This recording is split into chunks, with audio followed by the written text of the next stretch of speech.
हरे कृष्ण। तो आज हम जो है शुरू करते हैं श्लोक क्रमांक 12 से। ठीक है।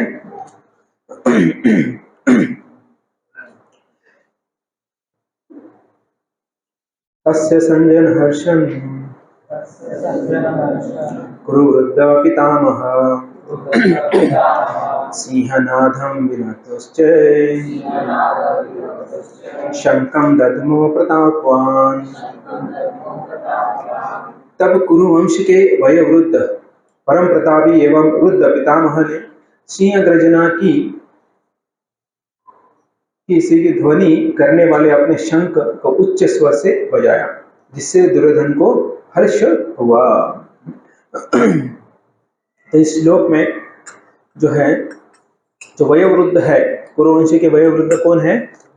भीष्म पितामह है। तो भीष्म पितामह यहाँ पर जो है अपना शंख बजाते हैं और शंख का आवाज कैसे आया? सिंह नादम। देखिए यहाँ पर क्या बोले, शंख का आवाज भी सिंह का नाद, मतलब जब सिंह गर्जना करता है वैसा जो है आवाज उनका आया। और ये आवाज सुनकर जो दुर्योधन है वो हर्षित हो गए, मतलब खुश हो गए। देखिए बजाया पितामह ने, खुश हुए दुर्योधन। इसके पीछे कारण क्या है? क्योंकि दुर्योधन चाहता था कि भीष्म जो है अच्छी तरह से लड़ाई कर सभी पांडवों को मारकर एक ही दिन में युद्ध जीत जाए। ऐसा क्यों? उसका सोचना भी सही था, क्योंकि भीष्म पितामह को इच्छा मृत्यु का वरदान मिला था उनके पिता श्री शंतनु महाराज से। तो वो ये चाहता था दुर्योधन की एक ही दिन में, हालांकि भीष्म पितामह किधर भी चले गए, सबके बीच में जाकर भी उनको मार दिया तो भी उनको कुछ होने वाला नहीं है। तो इसलिए वो खुश हो गया था। खुशी का यही कारण था कि भीष्म पितामह भी जो है शंखनाद कर युद्ध के लिए तैयार हो गए। तो भी यहाँ पर हम देखेंगे जो दुर्योधन है वो रजोगुनी दुर्योधन, जो आज के श्लोक में हम देखेंगे मोस्टली कि कैसे जो रजोगुनी दुर्योधन की इच्छाएं क्या होती हैं। तो यहाँ पर हम देखते हैं कि दुर्योधन जो है उनका क्या है, वो अपना कौशल्य दिखा रहा है, कौशल्य दिखा रहा है और बोल रहा है ये मेरी सेना है, और अपनी कूटनीति जो है उसका उपयोग कर जो है पांडवों को खत्म कर खुद को राजा बनना है। वैसा ये जो है उसकी कूटनीति या फिर उसकी इच्छा ऐसी होती है। इसमें जो दो लोग हैं स्पेशली अगर देखा जाए, एक तो दुर्योधन, दूसरा है अर्जुन। तो दुर्योधन के जीवन का लक्ष्य है पांडवों को मारकर अथवा उन्हें पराजित कर पृथ्वी का राज्य प्राप्त करे। तो ये किसकी इच्छा है? दुर्योधन की इच्छा है। और ये किसके लिए वो प्राप्त करना चाहता है? इंद्र तृप्ति के लिए ये राज्य प्राप्त करना चाहता है। और अर्जुन का लक्ष्य है कि उसका भी लक्ष्य क्या है? युद्ध किसके लिए करना है? भगवान श्री कृष्ण के प्रसन्नता के लिए युद्ध करना है, राज्य प्राप्त करना है, राजा बनना है, लेकिन खुद के इंद्र तृप्ति के लिए नहीं, भगवान श्री कृष्ण की महिमा के लिए, उनको प्रसन्न करने के लिए, उनके इंद्र तृप्ति के लिए जो है युद्ध कर रहे हैं और जीतना भी है। जीतकर जो है उनको क्या करना है? भगवान को समर्पित करना है। तो हमने लास्ट टाइम ये चर्चा किया था कि जो युधिष्ठिर महाराज जो है वो भीष्म पितामह के पास जाते हैं, इसके बारे में चर्चा किया था हम लोगों ने। तो दुर्योधन जो है हालांकि जाकर जो है भीष्म पितामह, द्रोणाचार्य, कृपाचार्य इनके पास जाकर आशीर्वाद प्राप्त करना चाहिए था, लेकिन वो जाता नहीं है। क्यों नहीं जाता है? क्योंकि वो अहंकारी होता है, इसके कारण वो जाता नहीं है। खुद को श्रेष्ठ मानता है और अपने इंद्र तृप्ति के लिए वो कार्य करता है, तो इसलिए वो जाता नहीं है और उसे जरूरत नहीं पड़ती है। उसको वो क्या सोच रहा था, मैं खुद राजा हूँ, मुझे आशीर्वाद की कोई आवश्यकता नहीं है। लेकिन उससे उल्टा युधिष्ठिर महाराज जो है वे सबसे पहले जाते हैं द्रोणाचार्य के पास जाकर जो है वो भीष्म जी के पास जाते हैं, फिर द्रोणाचार्य के पास जाते हैं, फिर कृपाचार्य के पास जाकर आशीर्वाद की याचना करते हैं। और सब लोग जो है उन्हें आशीर्वाद देते हैं। क्या आशीर्वाद देते हैं? विजयी भव, विजयी भव ये आशीर्वाद देते, साथ ही साथ और एक वरदान देते हैं। देखिए ये ऐसा कोई करता नहीं है, लेकिन भीष्म पितामह और द्रोणाचार्य दोनों बताते हैं। क्या बताते हैं? कि हम तुम्हें आशीर्वाद दे रहे हैं कि विजयी भव, लेकिन तुम विजय कब होगे? जब हम मरेंगे। भीष्म पितामह को मारने के बाद ही वो विजय प्राप्त कर सकते हैं। तो भीष्म पितामह युधिष्ठिर को बताते हैं कि मैं कैसे मरने वाला, सीक्रेट ऑफ डेथ। तो उनका जो मृत्यु का सीक्रेट है वो बताते हैं। तो सोचिए, कोई विरोधी व्यक्ति, आप किसी के पास जा रहे हो जो आपका दुश्मन है, और वो जो है उसके पास जाकर आशीर्वाद देता है आपको और बोलता है कि मुझे हराने की ये सीक्रेट है। जैसे फॉर एग्जाम्पल WWF में गए और आप वहां पर जो है जो भी नाम है एक्सवाइज है, उससे लड़ाई करने वाले हो और उसके जाकर प्रणाम करते हो, सेकंड करते हो, तो बोलता है कि मुझे अगर आप जो है ये मेरे बॉडी के ये पॉइंट पर मारोगे तो मैं हार जाऊंगा। ऐसा कोई बताएगा? कोई नहीं बताएगा। लेकिन यहाँ पर भीष्म पितामह जो है वो बता रहे हैं, और उसके साथ साथ जो द्रोणाचार्य है वो भी बताते हैं। वो दोनों जो है ये अपने मृत्यु का रहस्य बता देते हैं।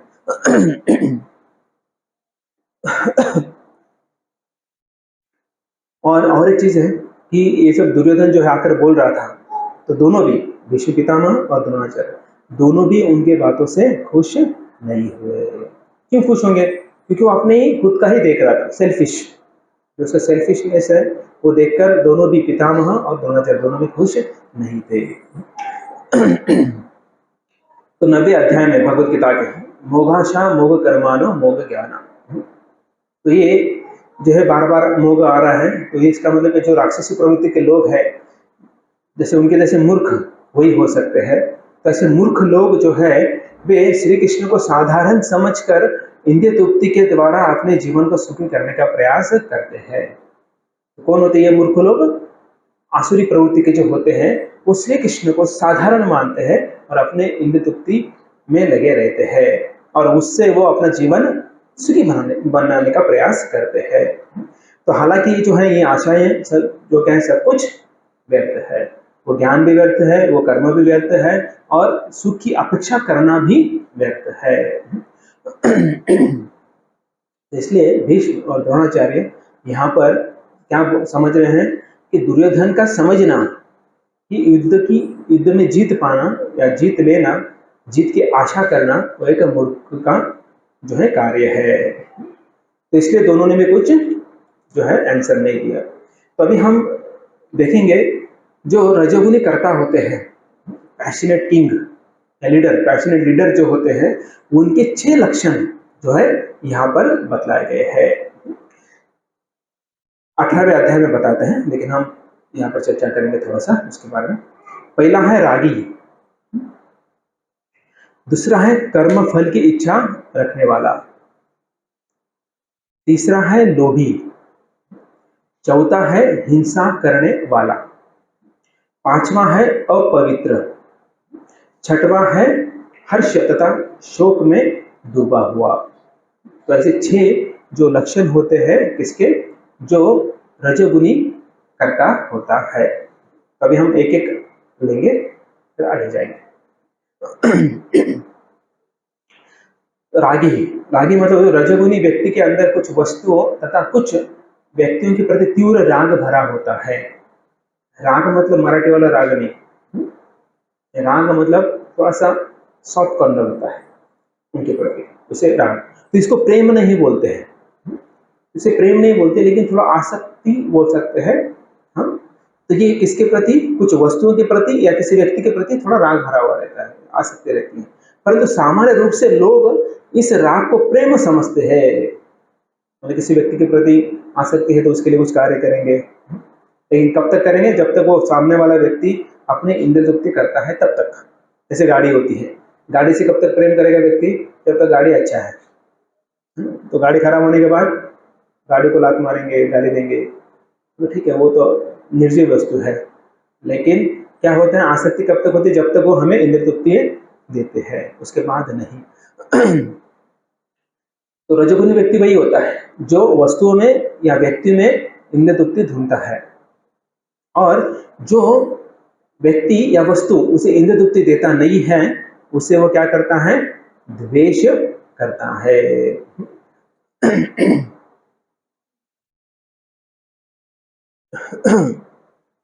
और वो व्यक्ति जनरली में देखा जाए इस कलयुग में द्वेष उन वस्तुओं या व्यक्तियों के प्रति होता है जो उसकी इंद्रिय तृप्ति में बाधक होता है। तो हम किस व्यक्ति से द्वेष करते हैं? जो हमें इंद्रिय तृप्ति नहीं देता है, या फिर ऐसी वस्तु जो हमें इंद्रिय तृप्ति नहीं देती है ना। अभी लाइट चली गई तो क्या होता है? गर्मी होता है ना। एक दो दिन से आप लाइट का देख रहे हैं, आ रहा है जा रहा है, आ रहा है जा रहा है। तो लाइट नहीं है मतलब फैन नहीं है, फैन नहीं है मतलब आपको गर्म हो रहा है। अपने इंद्रियों को सुख नहीं मिल रहा है ना। फैन से इंद्रियों को सुख मिलता है, अगर इंद्रियों को सुख मिला तो नींद आएगी, है ना। तो फैन बंद है तो मतलब इंद्रिय को सुख नहीं है और नींद भी नहीं आएगी। फिर हम क्या करते हैं? किसको गाली देते हैं? देते कि नहीं उसको? समझ गए? मतलब जो हमें इंद्रिय तृप्ति नहीं देता है उसको हम द्वेष करते हैं। वैसे ही जो दुर्योधन है, भीष्म और द्रोण, इनके सहायता से क्या करना चाहते हैं? राज्य प्राप्त करना चाहते हैं। किसके लिए? अपने इंद्रिय तृप्ति के लिए। ओके। दूसरा, कर्म फल की इच्छा करने वाला।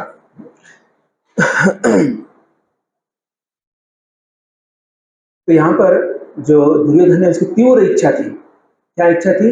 मैं युद्ध कर कर जो है पांडवों को हराकर ये राज्य प्राप्त करे। एन केन प्रकारेण, सम और अदर, जो है मुझे यह राज्य प्राप्त करना है और इंद्रिय तृप्ति के लिए। तो सात्विक कर्ता जो है उसमें ऐसे लक्षण नहीं होते। देखिए इसमें दो हम क्या देख रहे हैं? रजोगुनी कर्ता, पैशनेट लीडर, और जो सात्विक लीडर होता है ना, जो गुडनेस में होता है लीडर, उसको क्या फर्क नहीं पड़ता है, सफलता या असफलता, वो निर्विकार रहता है। मतलब नॉन डिस्टर्ब, नो डिस्टर्ब। उसके जीवन में ऐसे कोई सफलता आए नहीं आए तो वो डिस्टर्ब नहीं होता है ना। उसे कुछ सेवा की, सेवा के बाद उसे कुछ फल दिया नहीं दिया, नो प्रॉब्लम, वो आगे चलते रहता है, डिस्टर्ब नहीं होता है। क्यों? क्योंकि वो भक्त होता है। देखिए अगर भक्त नहीं है तो उससे दिक्कत होने वाला ही होने वाला। क्यों? क्योंकि भक्त जो है वो कर्मफल की इच्छा नहीं रखता है।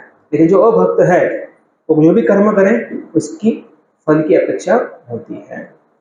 सिर्फ होती नहीं है, बढ़ती रहती है दिन ब दिन। होता है ऐसा, हर साल उसकी इच्छा बढ़ती जाती है, हर महीने किसी किसी की इच्छा बढ़ती जाती है, या थोड़ा कर्म ज्यादा करने के बाद उसकी इच्छा बढ़ जाती है। क्यों? क्योंकि वो जो है रजोगुनी लीडर होता है। तीसरा जो है लोभी। तो रजोगुनी कर्ता जो है लोभी होता है, अर्थात उसे जितना भी मिलता है उससे संतुष्ट नहीं होता है, बल्कि वह अधिक पाना चाहता है। मतलब कर्म करने के बाद जो है वो जो भी उसे प्राप्त होता है उसे वो संतुष्ट होता नहीं है। आप में से कितने लोग ऐसे हैं कर्म करने के बाद जो फल मिलता है उसे आप संतुष्ट हैं? अगर किसी स्टूडेंट को 98% मिलते हैं तो खुश हो गया कि वो नहीं होगा। क्यों?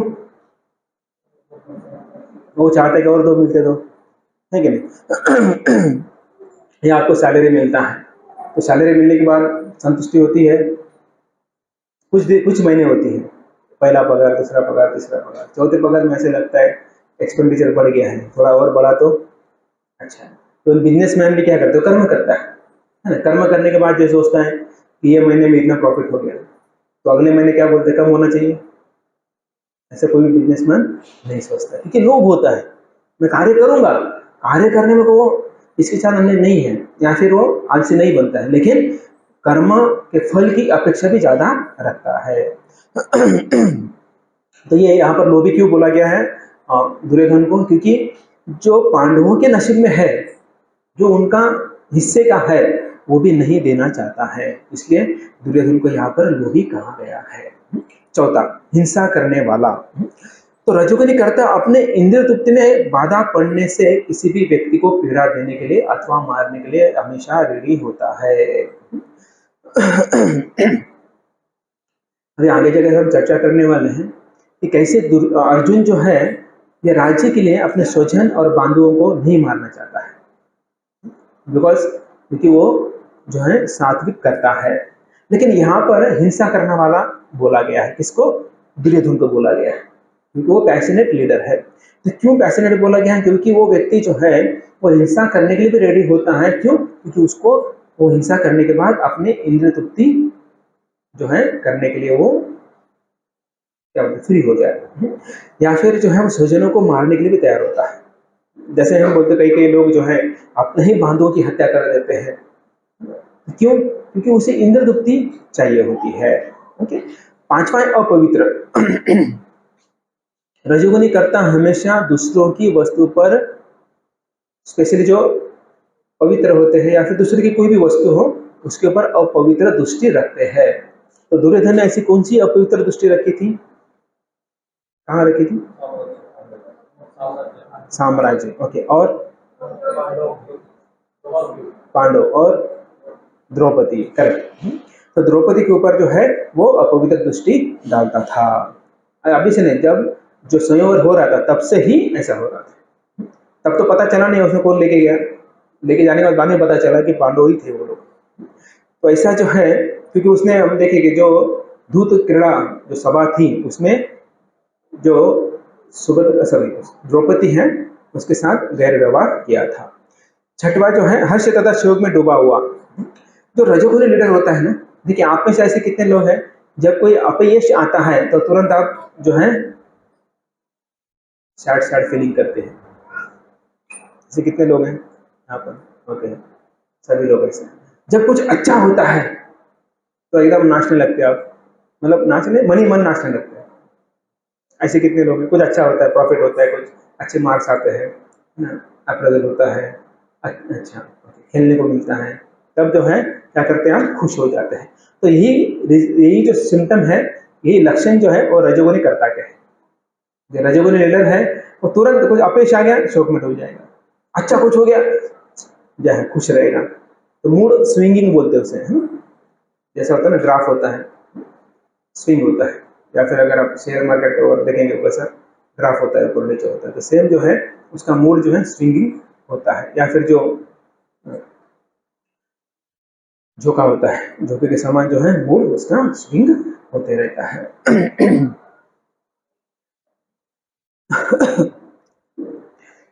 तो ये दुर्योधन जो है, अभी अब कई सारे उदाहरण आते हैं। तो दुर्योधन ने राष्ट्रीय यज्ञ में देखा कि युधिष्ठिर महाराज के पास इतना सारा धन है, इतना सारा ऐश्वर्य देखा। वहां पर कैसे होता था? जो थाली होती थी सोने की होती थी, और सोने की थाली जो है एक बार खाने के बाद उसको फेंक देते थे, जैसे हम थर्माकोल का फेंकते हैं। हमारे पास नहीं है ना, हम कैसे फेंकेंगे? थर्माकोल का फेंकेंगे, करेक्ट। या फिर साग पत्ता या फिर पलस के पत्तों का जो होता है पत्ता, उसको फेंक देते हैं। तो वैसे उस समय सोने के थाली में खाते थे और जाते जाते फेंक के जाते थे। ऐसे गांव में पंगत होती है तो वो पत्थर खुद उठाते हैं, उठाकर जो बाहर जाकर फेंकते हैं, तो वैसे सोने की प्लेट फेंके देते थे। तो ये देखकर जो है दुर्योधन के अंदर जलन बढ़ने लगी, शोक करने लगा, हाय रे मेरे पास क्यों नहीं है इतना सब, द्वेष इसके अंदर आने लगा। और दुर्योधन को हर्ष कब हुआ? जब भीष्म जी उनके साथ थे। भीष्म जी जिनको कोई मार नहीं सकता है, अगर ऐसा मेरे साथ है तो फिर खुशी मन ही मन लड्डू फूट रहे थे उसके। तो ऐसा जो है इसका जो है वर्णन किया जाता है। तो ये 6 हमने देखा कि जो रजोगुनी लीडर होते हैं उनके लक्षण होते हैं। ठीक है, तो आगे जाकर हम देखेंगे 5वें अध्याय में जो भगवान कहते हैं न प्रहस्येत प्रियम प्राप्य, अर्थात भक्ति में जो स्थिर व्यक्ति होता है। क्यों स्थिर बोला गया है? क्योंकि वो व्यक्ति जो है जो वस्तु मिलने पर भी हर्षित नहीं होता है या खोने पर भी शोक नहीं करता है, तो उसे स्थिर बोला जाता है। तो हम अभी स्थिर है कि अस्थिर है? अस्थिर है, बराबर। तो हमें कैसे बनना है? स्थिर बनना है, निर्लज्ज नहीं बनना है, स्थिर बनना है। निर्लज्ज एक अलग प्रकार होता है, स्थिर एक अलग प्रकार होता है। निर्लज्ज मतलब कुछ कितना कुछ बोलो कुछ फर्क नहीं पड़ता है। निर्लज्जम सदा सुखी बोलते हैं, घर वाले डांटे, कॉलेज में डांटे, स्कूल में डांटे, या मंदिर वाले कुछ बोले, कुछ फर्क नहीं पड़ता है, तो उसको निर्लज्ज बोलते हैं। उसको आप बोले स्थिर में और उसमें काफी फर्क है। भक्त होता है वो डिस्टर्ब नहीं होता है लेकिन सेंसिटिव होता है। ऐसा नहीं है कि वो मतलब कठोर हृदय का होता है, ऐसा नहीं है। तो उसके ऊपर कि अगर ठीक है किसी ने उसका अपमान किया कोई फर्क नहीं पड़ता, किसी ने उसका गुणगान किया नो नो प्रॉब्लम, क्योंकि वो स्टेबल है। हाँ, लेकिन वो किसी को दुख नहीं देना चाहता है, उसे भक्त कहा जाता है। भक्त जो है हर्षामर्ष भय द्वेग मुक्तो, मतलब जो भक्त हर्ष द्वेष भय और उद्वेग से मुक्त होता है वो मुझे बहुत प्रिय है। ऐसा कौन बोलते हैं? भगवान बोलते हैं। हर्ष द्वेष और क्या? भय तथा उद्वेग, ये चार चीजों से जो मुक्त है वो मुझे बहुत प्रिय है, ऐसा भगवान कृष्ण बोलते हैं। अभी हमें देखना है कि हम इसमें से कौन सा चीज से मुक्त है। द्वेष से कितने मुक्त है यहाँ पर? एनवी, एनवी से कितने लोग मुक्त हैं? ओके। भय से कितने लोग मुक्त हैं? भय से, भय रात को लाइट चली गई या फिर है ना कुछ जाने वाला है हमारे यहाँ से, तो ऐसा सोचकर जो है, भय मतलब एक प्रकार का भय नहीं, बहुत सारे प्रकार के भय होते हैं, है ना। कई बार लोगों को जब जो अकाउंट में से जब अभी जो कुछ पैसा कम होने लगता है तो भय लगता है, धड़ धड़ बढ़ती है ना। अभी मुझे कल बता रहे थे कि 2000 के नोट सब बंद हो रहे हैं, आपने कहाँ का छुपा के रखे हैं, डर लग रहा है ना। अभी निकला तो है ना, कोई तो कोई बोलेगा डब्बे में, कहाँ का पोटली में, किधर किधर रखा होगा आप लोगों ने, तो भी भय लगाए हुए लोगों को।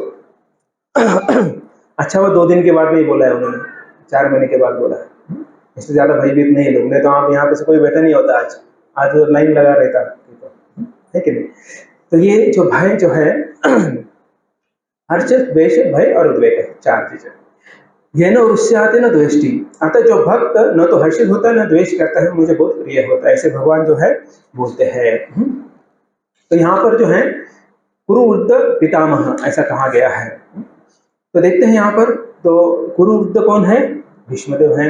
और वयोवृद्ध कौन है उन सब में? भीष्मदेव है।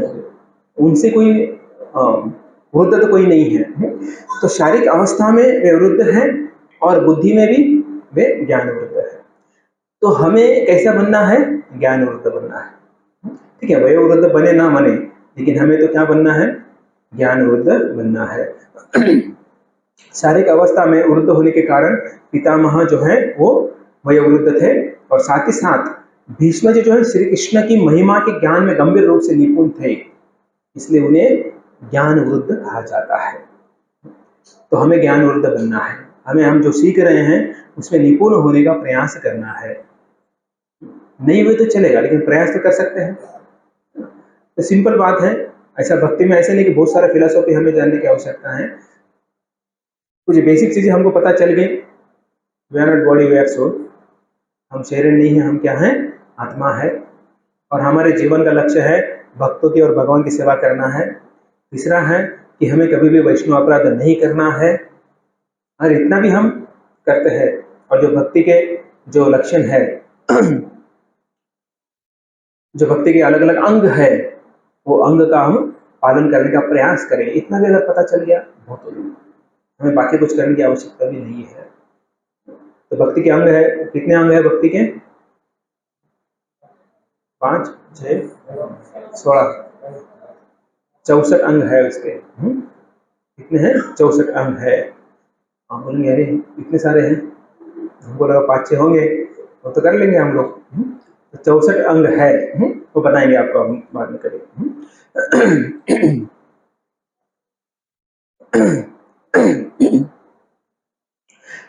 तो भीष्म जी जो है वो मरने से पहले भगवान श्री कृष्ण जो है सबको बुलाए वहां पर।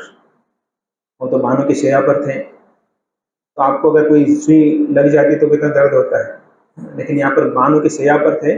और मरने से पहले जो है श्री कृष्ण जो है सबको बुलाते वहां पर, और भीष्म को बोलते हैं कि बोलो, गुणगान करो, भगवान का गुणगान करो। भगवान कौन थे? कृष्ण ही थे। तो कृष्ण का गुणगान किए वहां पर ज्ञान दिए, और इसके बाद उन्होंने शरीर छोड़ा। तो क्यों ऐसा दिखाना चाहते थे भगवान कृष्ण?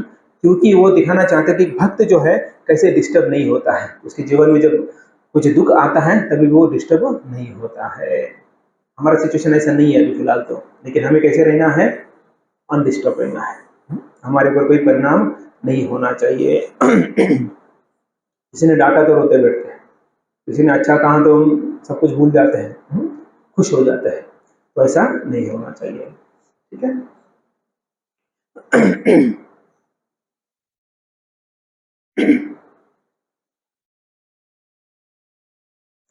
तो ये हम लोग जो कहानी है, कितने लोगों को पता है ये वाली कहानी? सबको पता है? क्योंकि उनको नहीं पता है। अर्जुन और दुर्योधन जो है दोनों भगवान कृष्ण के पास जाते हैं कुछ मांगने के लिए। कृष्ण जो है वो पहले सबसे पहले मौका देते हैं अर्जुन को, तो अर्जुन जो है उनको मांग लेते हैं और दुर्योधन जो है उनकी नारायणी सेना मांगते हैं।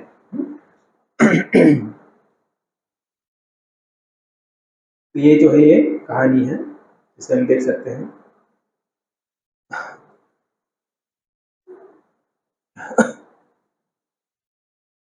तो यहाँ से हम देख सकते जो 10,000 नारायणी सेना जो है एक्चुअली वो एज गुड एज भगवान जैसे ही थे, बहुत पावरफुल थे। और लेकिन जो अर्जुन है उन्होंने क्या मांगा था, कृष्ण को मांगा था। इसलिए हमें देखना है कि हमें जो भगवान की जो शक्ति है उससे आकर्षित नहीं होना है, तो हमें किससे आकर्षित होना है, भगवान से आकर्षित होना है। अपने आप से यह प्रश्न पूछे, आप किसी के प्रति आकर्षित होंगे, किसी ऐसे व्यक्ति से जो आपसे प्यार करता है और सिर्फ आपसे प्यार का आदान प्रदान करता है। कितना कोई बोलता है ना, कोई पूछता है, आपको पूछता है कितना प्रेम करते हो, आप क्या उत्तर देते हो, how much you love me, ऐसा पूछते हैं ना। कई लोग 6 महीने बाद, साल भर, 2 साल, 4 साल, 5 साल बाद वही सेम क्वेश्चन पूछते हैं, do you love me, how much you love, पूछते कि नहीं ऐसा? तो आप कितना बताते हो, आपको जिसने पूछा होगा तो अगर आप किसी को पूछते हो तो कितना बताते हैं?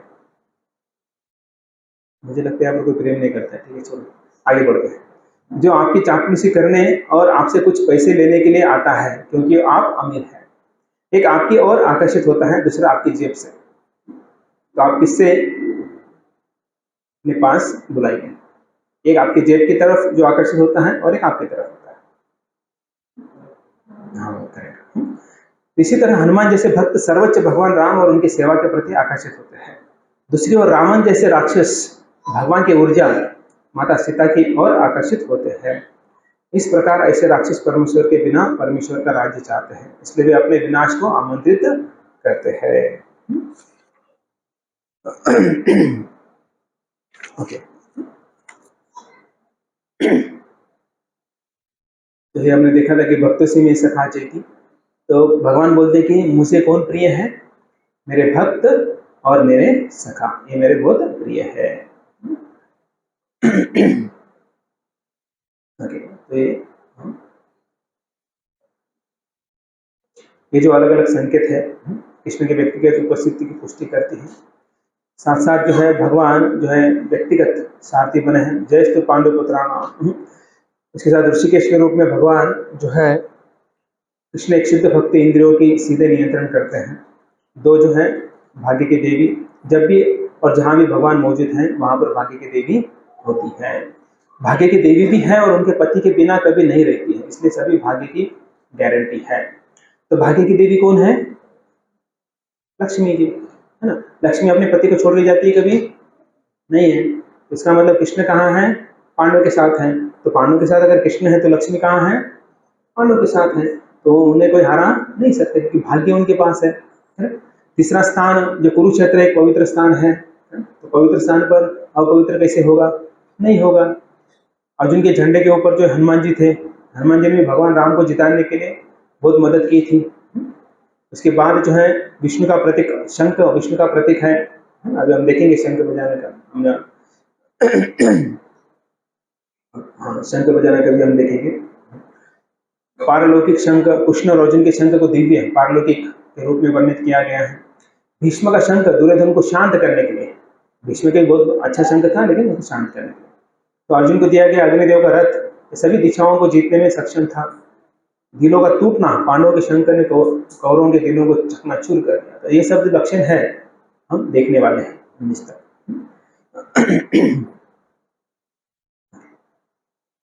तो 13 तत शंखश्च भैरश्च अनुवानक गोमुखा सहसैव्याभ्य हनन्त सशब्दस्तु मूलो भवतः। तत्पश्चात शंख, नगाड़े, बिगुल, तुरही तथा सिंह सहसा एक साथ बज उठे। वह संवेत स्वर अत्यंत कोलाहल पूर्वक था। तो 14 में सॉरी 13। तो 13 में जो है ये सब, ये हम देखते हैं कैसे शंख जो है बजे, कई लोगों के, कई लोगों नगाड़े बजे, बिगुल, तुरही, सिंह, ससा एक साथ बज उठे। तो सोचिए एक साथ जब आवाज होता है कितना बड़ा आवाज आता है। आपने देखा एक साथ अगर शंख बजते हैं 8-10 या गंगा पूजा होती है, देखा आपने गंगा पूजा होती है, यमुना पूजा होती है, तो एक साथ शंख बजते कैसे सारे, कैसे एकदम आवाज एकदम ऑस्पिशियस आवाज होता है। या फिर आप देखेंगे अपने मंदिर में एक साथ 3 शंख बजते हैं, जो सुबह 4:30 बजे या फिर शाम को 4:30 बजे, 7 बजे, 12:30 बजे शंख बजता है, तो एकदम ऑस्पिशियस साउंड आता है। तो वैसे यहाँ पर एक साथ जो है कई सारे शंख, बिगुल, तुरही, सिंह एक साथ बज उठे।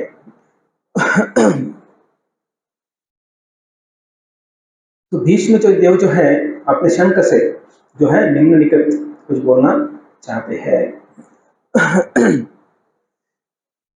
पोते दुर्योधन के प्रति स्वाभाविक करुणा से उड़ा।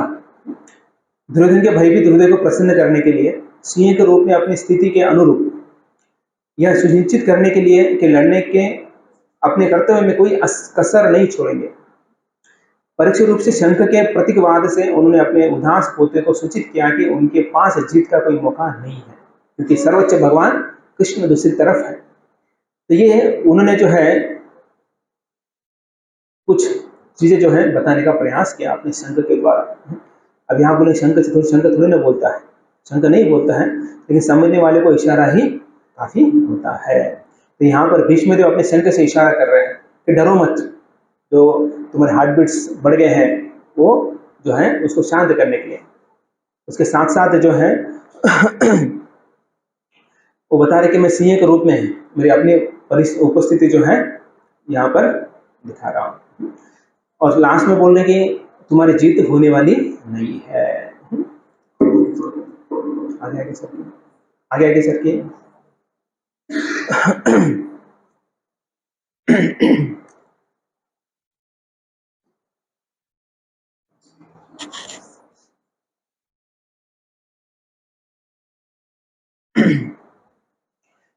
तो उन दिनों में जब युद्ध होता था तो किसी भी योद्धा को डर नहीं लगता था मृत्यु से। आजकल उल्टा होता है। लीडर कहाँ होता है आजकल लड़ाई के वक्त? सबसे पीछे होता है ना, सबसे पीछे होता है लड़ाई, और सबसे पहले आगे कौन होता है? सैनिक होता है। पहले ऐसा नहीं था, पहले सबसे पहले लीडर होता था, फिर साइड में सब कौन होते थे? सैनिक होते थे। ये फर्क है कि नहीं आजकल का उसमें? तो क्षत्रिय को कभी डर नहीं लगता है मृत्यु का। और ये किसके समान देखते हैं? उत्सव के समान। उनके लिए युद्ध मतलब उत्सव गुजार है।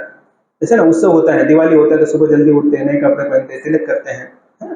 तो वैसे युद्ध में जाते समय लोग एकदम अपने कपड़े तैयार करते हैं, सब हथियार तैयार करते हैं, उसके साथ उनकी पत्नी या फिर माँ जो है वो तिलक करती है। तो और क्यों नहीं वो डरते हैं? क्योंकि उनको पता है अगर मैं मर भी गया वहां पर तो मैं कहाँ जाऊंगा?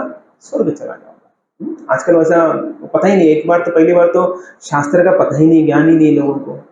दूसरी बात जो है उनको उसका उद्देश्य पता नहीं है क्यों लड़ना है, क्यों भर्ती होते हैं लोग आर्मी में, क्यों भर्ती होते हैं?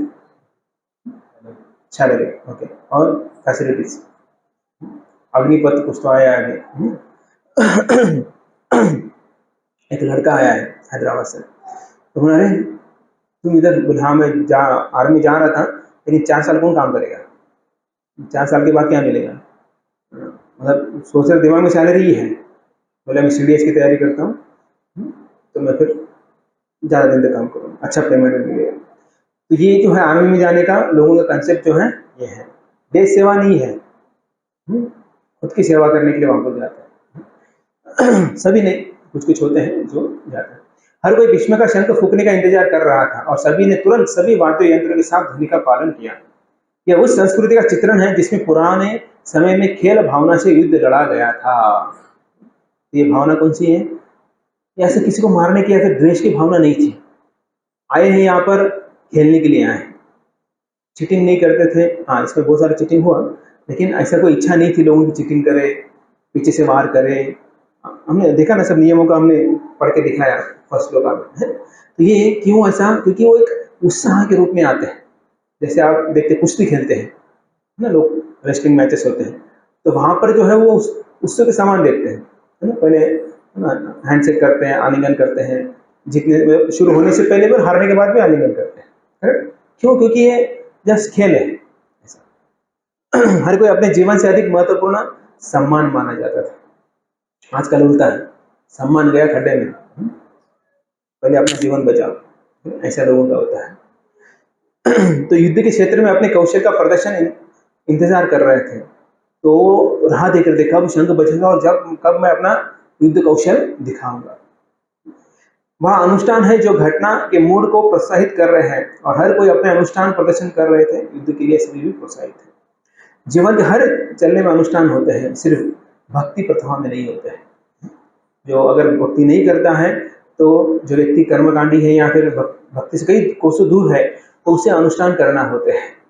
जो हम बोलते हैं कर्मकांड बोलते हैं उसे, तो उसका पालन करना चाहिए। अगर नहीं भक्त है तो उसे कोई पालन करने की आवश्यकता नहीं है, जब तक वो अच्छा भक्त नहीं बन जाता है।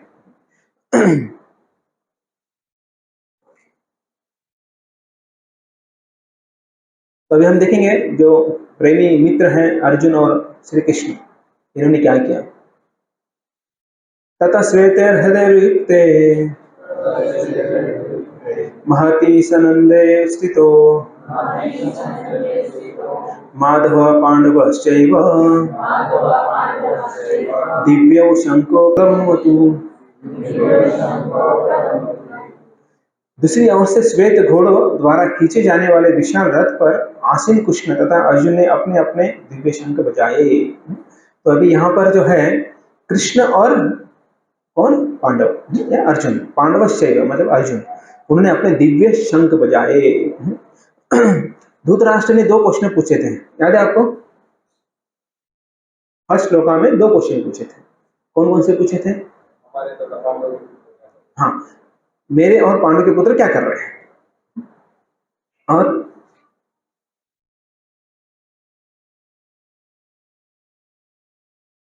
ये प्रश्न था कि दूसरा कुछ था? इसके अलावा कुछ था? नहीं था। बट तो पहला है कि कुरुक्षेत्र के युद्ध में मेरे पुत्रों ने क्या किया, दूसरा था कि पांडु के पुत्रों ने क्या किया। तो ये जो है अभी यहाँ पर जो है अभी शुरू होगा कि जो पांडवश्चैव मतलब अभी पांडु के पुत्र क्या क्या कर रहे हैं, इसके बारे में चर्चा होगी। ओके, यहाँ पर हमने देखा कि जो है कि भीष्मदेव ने जो है इनके लिए बजाया था, दुर्योधन को आनंदित करने के लिए शंख बजाया था। तो अभी हम आगे बढ़ेंगे। तो श्री कृष्ण का एक नाम है माधव। अभी आप बोलेंगे यहाँ पर श्री कृष्ण तो नहीं थे, लेकिन माधव जो है वो श्री कृष्ण का नाम है। माँ, माँ मतलब कौन? लक्ष्मी। आजकल माँ मतलब किसकी याद आती है?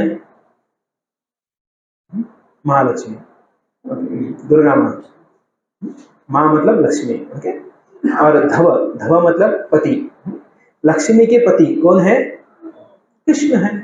माधव, माधव मतलब जो लक्ष्मी के पति है वो है लक्ष्मीपति, कौन है? कृष्ण है। लक्ष्मी जो है सिर्फ सागर में उत्पन्न हुई थी, सबको पता है।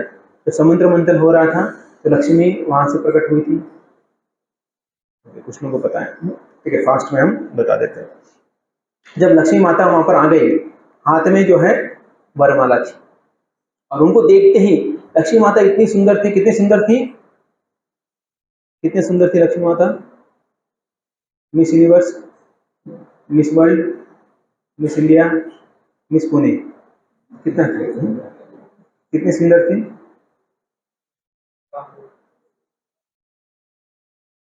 तो इतना सुंदर थी कि जो अप्सराएं हैं उनके सामने कुछ भी नहीं थी। फीके, फीके बोलते ना, अप्सराएं भी उनके सामने फीके थी। तो ऐसे लक्ष्मी जो इतनी सुंदर थी, उनको देखकर सभी असुर और देवता दोनों में भी कंपटीशन लग गया, मुझे चाहिए मुझे चाहिए। असुर भी जो है वो देखने लगे, देवता भी देखने लगे, लेकिन लक्ष्मी माता ना देवताओं में इंटरेस्ट रखते थे ना असुरों में इंटरेस्ट रखते थे, वो ढूंढ रहे थे। और उस समय कैसे माला लेकर जा रही थी, इस साइड देवता थे, इस साइड में असुर थे, वो बीच में से जा रहे थे। सब लोग जो है आकर्षित करने का प्रयास कर रहे थे, अपने खड़े खड़े जो है अपना ऐश्वर्य दिखा रहे थे, अपना शक्ति का जो है प्रकट्य कर रहे थे। तो यहाँ पर मानो एक स्वयंवर, स्वयंवर एक विधि होता है, आजकल होता है या नहीं होता है? नहीं होता है। आजकल ऐसे स्वयंवर नहीं होता है। तो उस समय वो संयोवर हो रहा था, तो उसमें जो है देवता और असुर बीच में थे, और माता जो है वो इधर देख रही इधर देख रही, किसको भी पसंद नहीं कर रही थी। और जैसे आगे जा रहे पीछे वाले नाराज हो रहे थे, और जैसे आगे आगे बढ़ रहे आगे वाले खुश हो रहे थे। उनको लगा भी हमारे पास आएगी, हमें माला देगी, लेकिन ऐसा कुछ हुआ नहीं। एंड तक गई, और एंड में देखा कि वहां पर भगवान विष्णु है। तो भगवान विष्णु जो है उनके उनके पास गई, देखा कि उनके पास सब कुछ है, संपूर्ण सौंदर्य है, संपूर्ण बल है, संपूर्ण संपत्ति है, संपूर्ण यश है, संपूर्ण ज्ञान है और संपूर्ण त्याग है। ये देखकर जो है लक्ष्मी तुरंत उनको वरमाला डाल दी। और लक्ष्मी जी हमेशा जो है भगवान के वक्षस्थल पर जो है विराजमान रहती है। बालाजी भगवान का दर्शन लिया आप लोगों ने, है ना? उनके वक्षस्थल पर कौन है?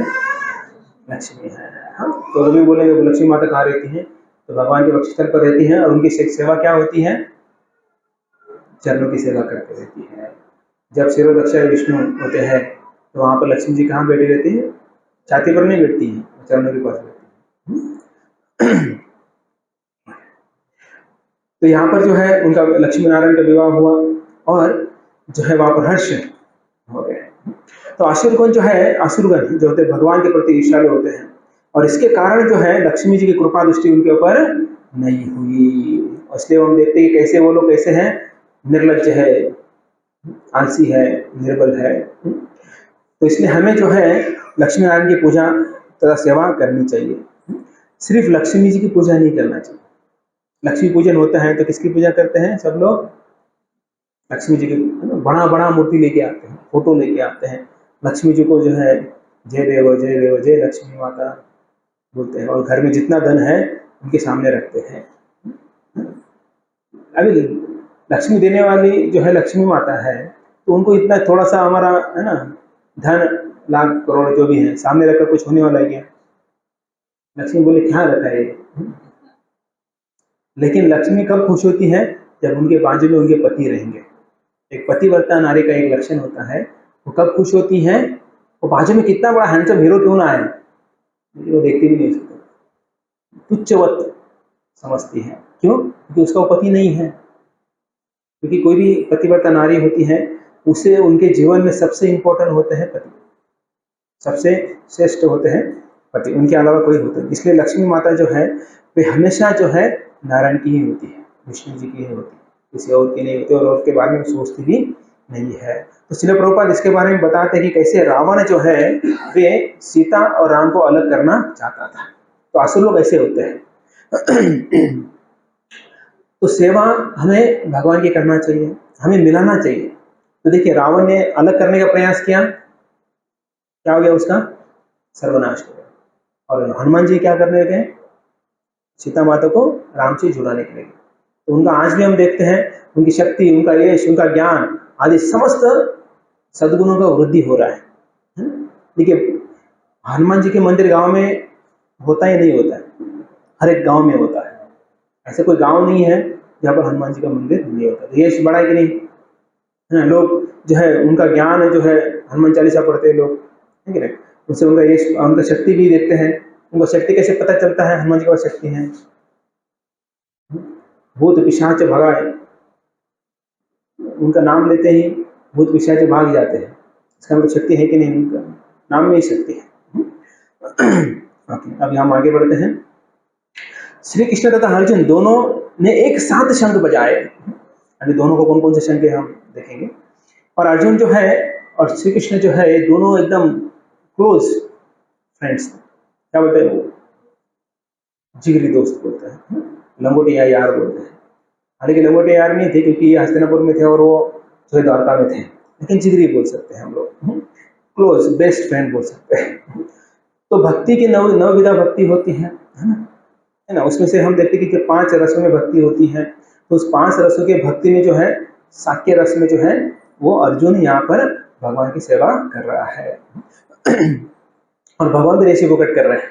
भगवान भी जो है अपने दोस्त का सारथी बनकर जो है उसकी सेवा कर रहे हैं और मैत्री संबंध स्थापित कर रहे हैं।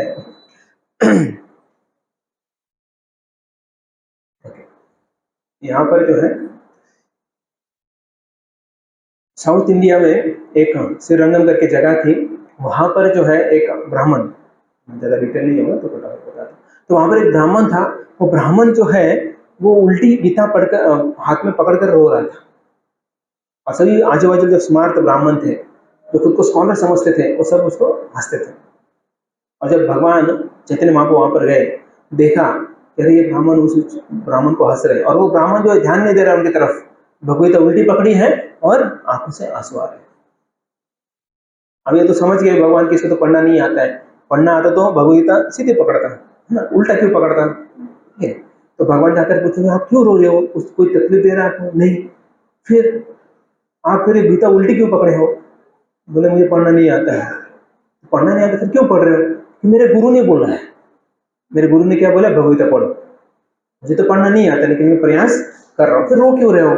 मैं ये देखकर रो रहा हूँ कि जो भगवान कृष्ण है वो कैसे भक्त वत्सल है। क्योंकि यहाँ पर हम देख सकते हैं, यहाँ पर भगवान कृष्ण क्या बने हैं?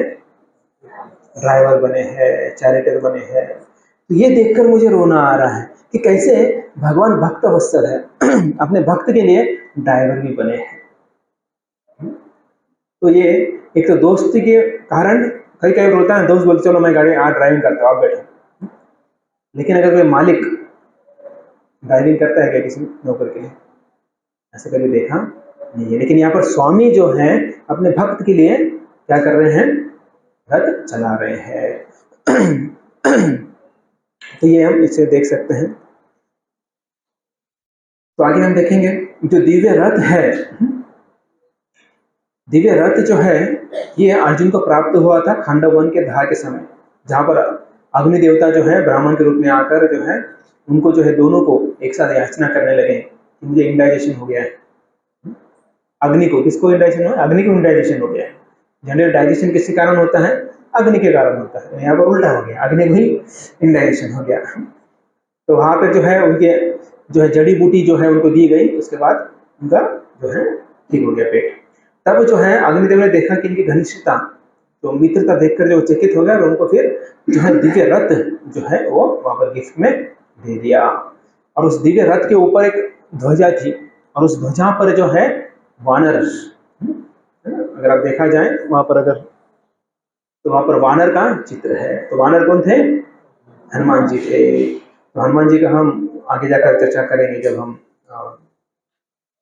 उनके बारे में आएगा। तो हनुमान जी वो एक साथ जो है गर्जना करते थे। जब रथ चलता था हनुमान जी ऊपर से गर्जना करते थे, और उसके कारण वो जोर से आवाज निकलकर जो है शत्रु के रुधिर को विदीर्ण कर देते थे। श्री कृष्ण और अर्जुन इनके दोनों में असीमित अनलिमिटेड प्रेम था। इतना बोलेंगे तो अनलिमिटेड प्रेम करते थे एक दूसरे से। तो ऐसा प्रेम जो है एक भक्त और एक स्वामी के बीच में होना चाहिए। और हमें कुछ भी अगर वरदान चाहिए तो हमें किसके पास जाना चाहिए? किसके पास जाने? कुछ भी वरदान चाहिए तो, कुछ भी चाहिए तो, पैसा चाहिए तो भगवान का, ओके, बुद्धि चाहिए तो, घर चाहिए तो, दुर्बुद्धि चाहिए तो, अरे वो भगवान ही देंगे ना। ऑलरेडी हमारे पास है, दुर्बुद्धि की कोई आवश्यकता नहीं है, बहुत सारा हमारे पास ऑलरेडी स्टॉक में है। तो दुर्बुद्धि को ही शुद्ध करने के लिए हमें भगवान के पास जाना है। अभी हम देखेंगे शंख, जो शंख जो बजाते हैं यहाँ पर दिव्य शंख है, वो साथ में आकर बजा रहे हैं। दिव्य शंख को प्रदत्त मतु। तो हालांकि शंख क्यों बजाया जाता है? आप में से कितने लोगों को शंख बजाना आता है? अरे शंख बजाना आना चाहिए, है ना, शुभ होता है। कैसे शुभ होता है? क्योंकि आप देखते हैं जैसे शंख बजता है तो सभी लोग क्या करते हैं? उठकर आते हैं, अल्टर के सामने आते हैं। उसके बाद फिर जो है दर्शन खुलते हैं भगवान का। तो एक इंडिकेशन है, शंख बजा मतलब ये भगवान का दर्शन खुलने वाला है। सबको रेडी, सावधान किया जाता है, सब सावधान हो जाइए, अभी भगवान का दर्शन खुलने वाला है। दूसरा है, अगर आप देखा जाए कि जो अशुभ होता है उसे दूर करने के लिए भी शंख बजाते हैं। ये दो कारण के शंख बजाना चाहिए। ओके, अभी हम देखेंगे कौन कौन से शंख जो है बजाया है। पांचजन्यम ऋषिकेशो देवदत्तम धनंजय पौंड्रम दद्मो महाशंखम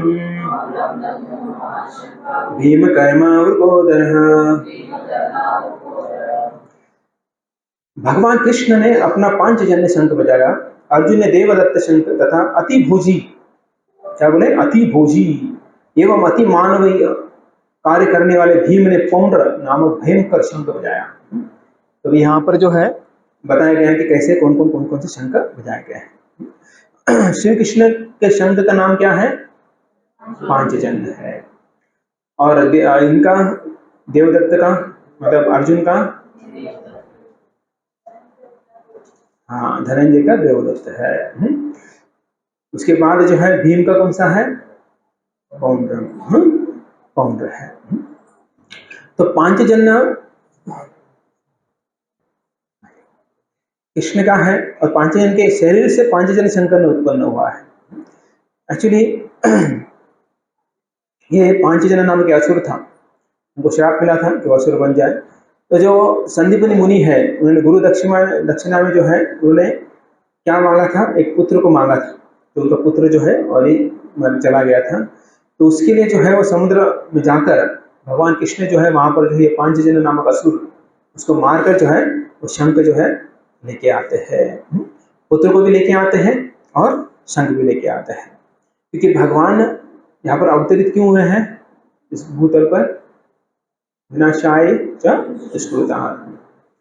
तो ये भगवान दुष्टों का नाश कर कर जो है जो अच्छे लोग हैं उनको लेके आते हैं, उनकी रक्षा करते हैं। ठीक है, ये बड़ी कथा है, इसके अंदर नहीं जाएंगे हम लोग। तो यही शंख जो है वो खुद को बहुत जो है गर्विष्ठ हो गया था, क्योंकि वो बोल रहा था देखो मैं इतना भाग्यवान हूँ कि मैं भगवान के ओठों को स्पर्श करता हूँ। है कोई इतना नजदीक भगवान के? बांसुरी के अलावा बांसुरी में जो है वो भगवान के ओठों से बजाई जाती है। जब ऐसा प्राइड आता है हमारे हृदय में तो भगवान हमें दूर कर देते हैं। तो इसलिए हमारे जीवन में कभी भी प्राइड, अभिमान नहीं आना चाहिए। तो गोपियों को भी अभिमान आ गया था। क्या आ गया था? कृष्ण सिर्फ मेरे पास ही है। तो ऐसा जैसे ही थॉट आया कृष्ण का, क्योंकि भगवान जो है वो सहन नहीं करते हैं, है ना। हमारे अंदर प्राइड कितना है? कूट कूट कर भरा है हमारे अंदर।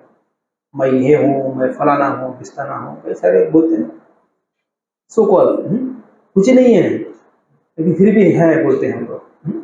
सोचिए जिनके पास है ना वो तो ना बोलते हैं, लेकिन इसके पास नहीं है वही ज्यादा बोलता है।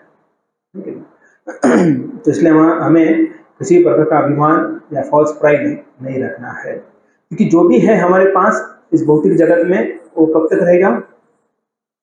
जब तक है जान, उसके बाद सब कुछ चला जाएगा, हम चले जाएंगे, वो रहेगा इधर, है ना। मेरे पास बहुत बड़ा बंगलो है, बंगलो चला जाएगी, हम चले जाएंगे, हम चले जाएंगे, बंगलो तो उधर ही रहेगा। फिर दूसरा कोई आएगा बोलेगा मेरा बंगलो है, वो भी चला जाएगा, फिर तीसरा आएगा, वो है ना, लेकिन ऐसे ही है। तो इसलिए वो प्राइड या फिर जो हम अभिमान रखकर कुछ फायदा नहीं है। तो ये पांचजन्य शंख जो है इतना अद्भुत था, इतना अद्भुत, जब भगवान जो है नरक में गए इसके लिए, इनका उद्धार करने के लिए, तो वहां पर जब शंख बजाया सभी नरकवासियों का उद्धार हो गया। अगर भगवान अगर यहाँ पर आते हैं कलयुग में तो हमारा उद्धार हो जाएगा शंख बजाने के बाद, क्योंकि हम भी नरक में रह रहे ऑलमोस्ट। नरक में क्या करते हैं? सब प्रकार का मांस खाते हैं लोग, उधर भी वही करते हैं, लेकिन वो देखते नहीं, सुअर खा रहे, गाय खा रहे, फीटस खा रहे हैं। फीटस मतलब आदमी, आजकल आदमी भी खा रहे हैं। उसके साथ जो है शराब पी रहे हैं अलग अलग प्रकार का, तो भी उधर पिलाते हैं। तो ऐसे कई सारे हैं असुर लोग जो करते हैं, वही तो कलयुग में हम ज्यादा देख रहे हैं कि वो लोग कर रहे हैं। ओके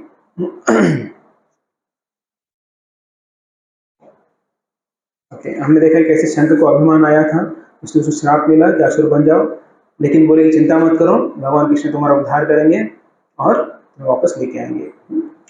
तो श्री कृष्ण के शंख का नाम बताने के बाद संजय ने अर्जुन के शंख का नाम बताया, तो क्या था? देवदत्त। तो ये शंख मय दानव ने जो है अर्जुन को दिया था। तो मय दानव जो है ये शंख जो है मैनाक पर्वत से लेकर आया था, और इसे जो है अगर एक शंख बजता था तो तीनों लोक में भय भय हो जाते थे लोग। और यहाँ पर अभी अर्जुन को अर्जुन नहीं बोला गया, जैसे पिछले श्लोक में कृष्ण को क्या बोला गया था? माधव। अब ये श्लोक में अर्जुन को क्या बोला गया है? धनंजय बोला गया है। तो धनंजय का अर्थ क्या है?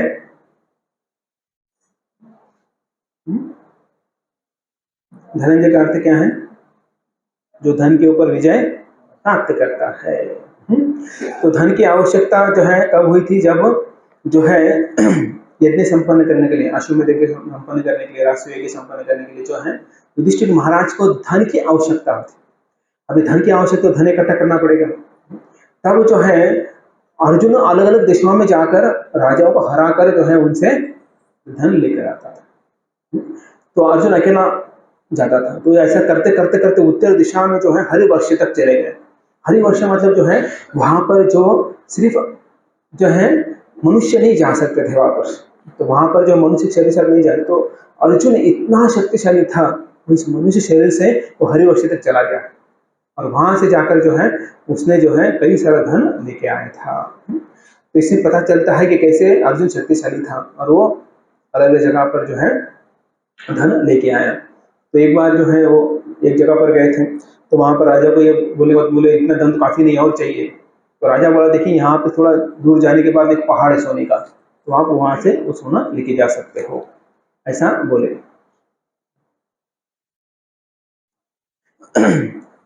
तो वहां पर गए, तो वहां पर जो लोकल लोग थे उनसे पूछा भाई ये पहाड़ किसका है?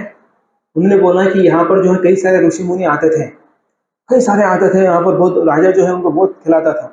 और ऋषि मुनि जो है जो खाने के बाद जो है प्लेट फेंक देते थे, जैसे मैं थोड़ी देर पहले बताया। तो प्लेटों का यहाँ पर क्या हो गया? पहाड़ बन गया। इतना सारा सोना वहां पर था। जैसे अपना डंपिंग ग्राउंड होता है ना, डंपिंग ग्राउंड बोलते सब, जो अपना कूड़ा कचरा जो है सिटी के बाहर जाके उसका डंप करते हैं, है ना। कई सारे ऐसे पहाड़ बने हुए हैं, माउंटेन बने हुए हैं। तो वैसा ये डंपिंग ग्राउंड था जहाँ पर सोने के पहाड़ थे।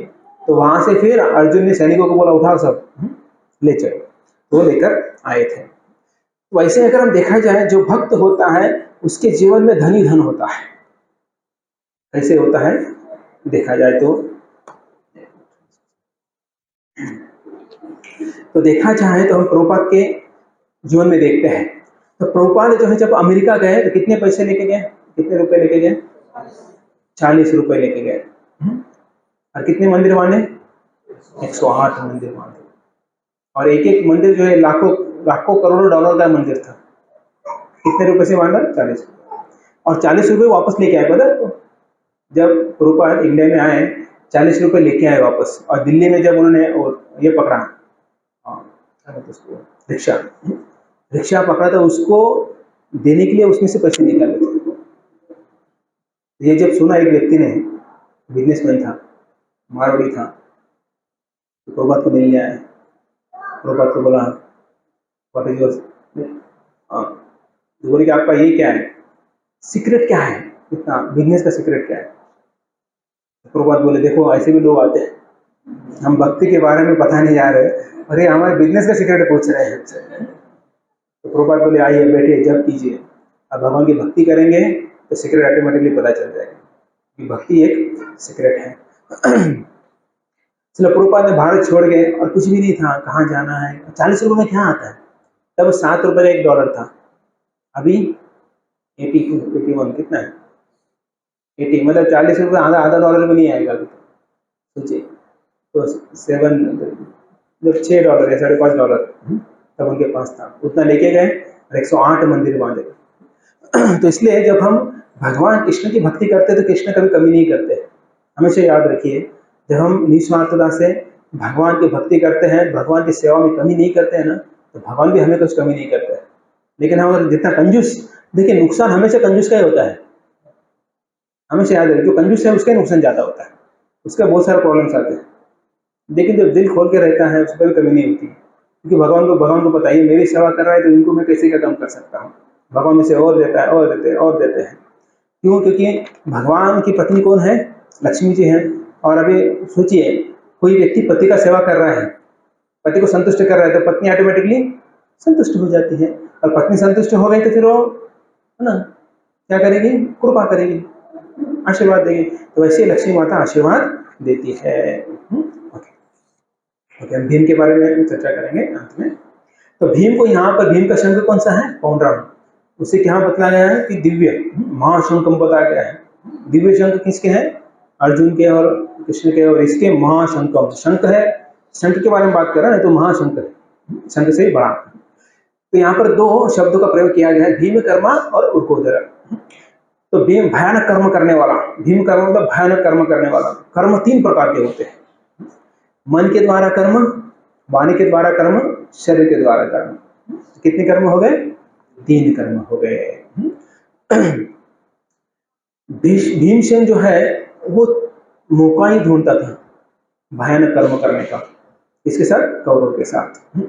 तो मन के द्वारा भयानक व्यवहार जो है करने का अर्थ है भीमसेन की आकृति उस समय अत्यंत भयानक हो जाती थी जिस समय कोई व्यक्ति उनके सामने अधर्म का आचरण करता। तो वो हरडे महाकाय थे और उसके उनके सामने अगर कोई ऐसा कुछ इलीगल कर रहा है या फिर भयानक कर्म कर रहा है तो वो एकदम भयानक हो जाते थे। जैसे शिशुपाल, शिशुपाल जो है वर सभा में जो है श्री कृष्ण को गाली देते थे, तो सबसे पहले जो है गुस्से होने वाले भीमसेन थे।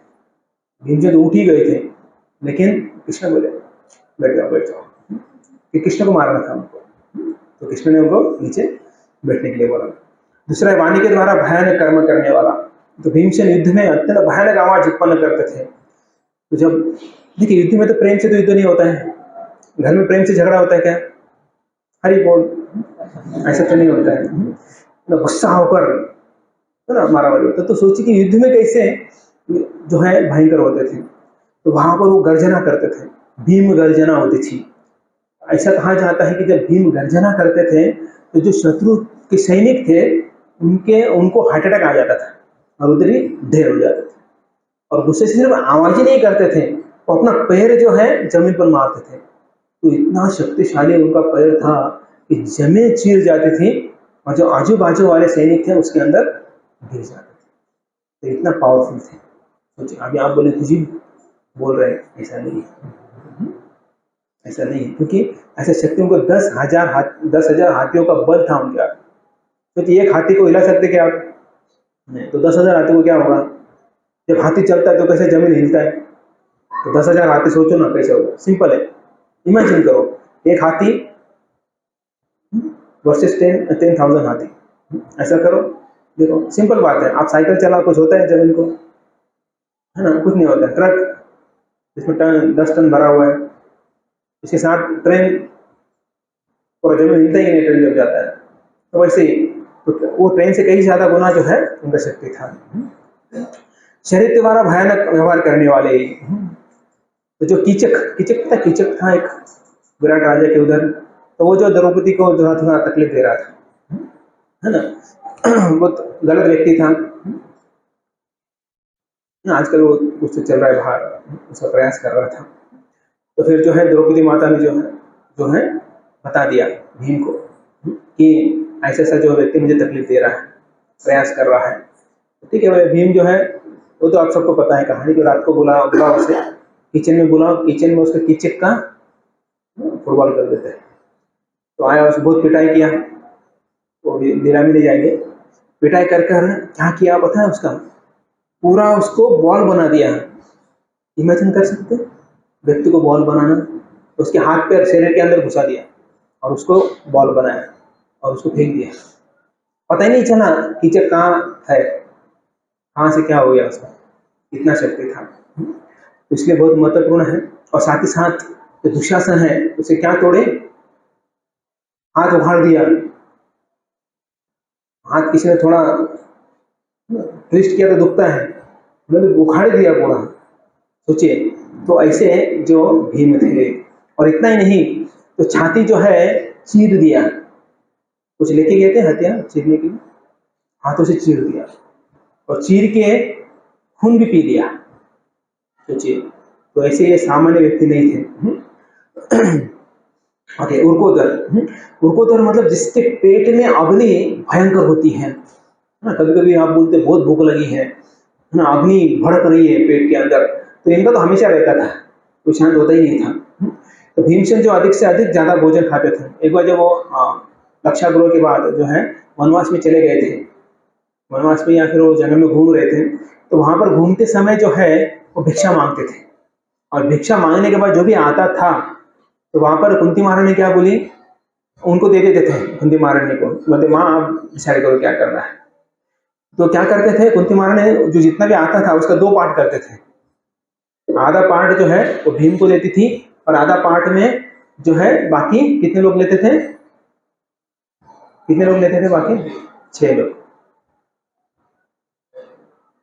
अरे द्रौपदी भी थी वहां पर, है ना, उसके साथ कुंती महारानी भी थी और 4 भाई। 6 लोगों के लिए जितना लगता है उतना अकेले खा जाते थे।